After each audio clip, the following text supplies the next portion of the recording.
اسلامی حقائق۔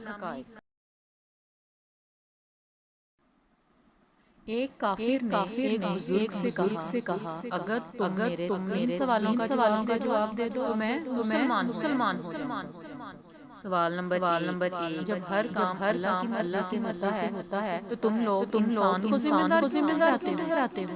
سوال نمبر دو، جب شیطان آپ کا بنا ہے تو آگ کیسے اثر کرے گی؟ سوال نمبر تین، جب تمہیں اللہ تعالیٰ نظر نہیں آتا تو تم اسے کیوں مانتے ہو؟ بزرگ نے اس کے جواب میں بڑا مٹی کا ڈھیلا اس کو مارا، اس کو بہت غصہ آیا اور اس نے عدالت میں بزرگ کے خلاف مقدمہ دائر کر دیا۔ قاضی نے بزرگ کو بلایا اور ان سے پوچھا کہ تم نے کافر کے سوالوں کے جواب مٹی کا ڈھیلا کیوں مارا؟ بزرگ نے کہا یہ تینوں سوالوں کا جواب ہے۔ قاضی نے